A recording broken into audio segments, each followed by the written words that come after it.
In the wizarding world, freedom isn't something everyone has. And sometimes, the freest person is the one who wants change. One, who is Dobby? A pitiful or respectable house elf. When we first see Dobby, the initial impression is pitiful. He's clumsy, stutters, does strange actions that children and readers easily associate with foolishness. He's the Malfoy family's house elf, a creature bought and sold by tradition, ordered around, beaten, and existing only to Dobby is a In that bad context, elf. every small gesture Dobby is must a cry punish of himself. status.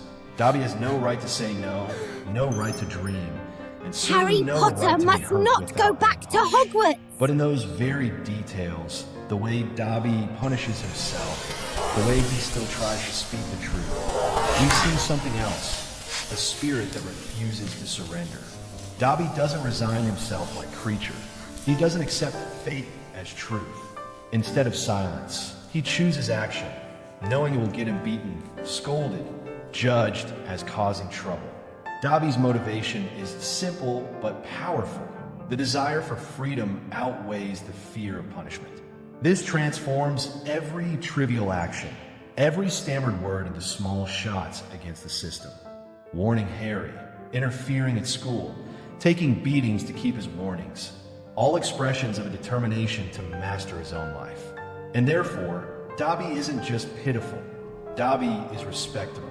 In his small body lies a reverse moral standard.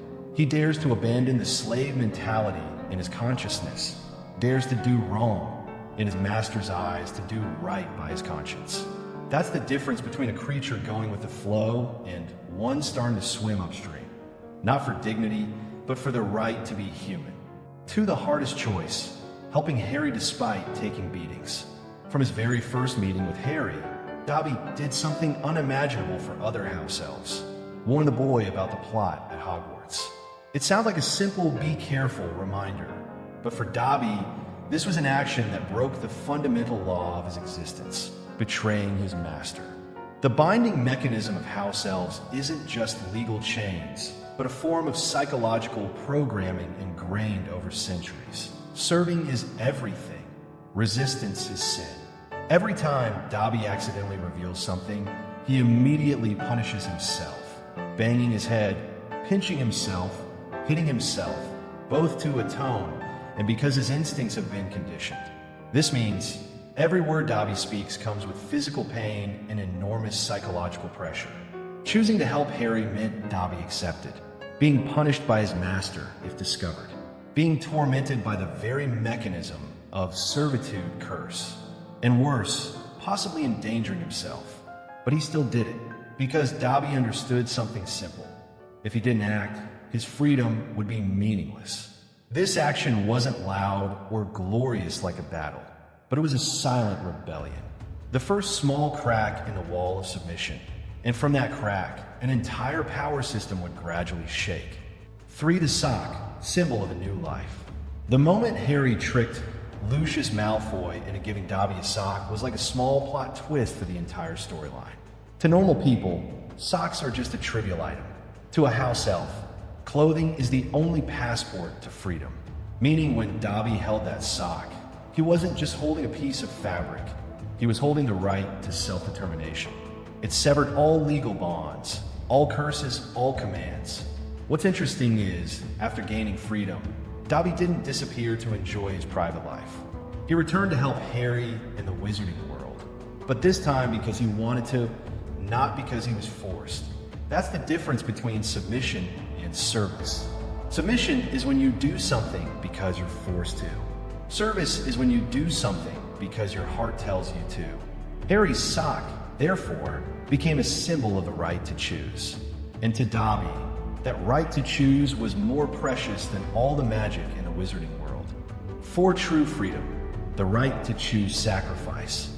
This is the most important turning point in Dobby's journey. When Harry, Ron, Hermione, and others were imprisoned at Malfoy Manor, Dobby could have completely stayed out of it. He was no longer the Malfoy family's house elf. He had no obligation to return, and if he ignored it, no one would blame Dobby. But Dobby chose to return, chose to face Bellatrix, chose to pull those he loved away from the enemy.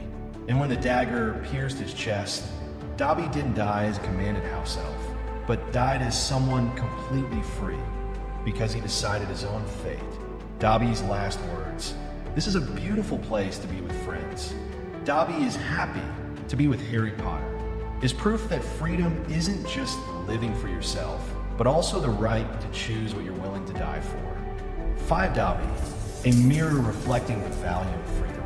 In the wizarding world, power doesn't equal freedom. Snape, master of magic, was still bound by unbreakable vows. Draco, born into a powerful family, was still forced to become Voldemort's tool. Harry, though the boy who lived, was also pulled into war's vortex by prophetic destiny. Conversely, Dobby had no superior strength, but was freer than all. No chain, whether magical or pressure, could control his heart. Dobby didn't choose sides because he was forced, didn't act out of duty, but because of what he believed was right. That's the kind of freedom so rare that even powerful wizards couldn't have it. Freedom isn't about not being bound, but knowing where you'll go when chains are. 6, a reminder from Dobby. Dobby proved that size doesn't determine strength. A small creature without status, without reputation, could still leave a mark greater than powerful wizards. A slave past didn't make him bow his head, but instead forged an indomitable free spirit. That freedom was fully expressed in the right to choose.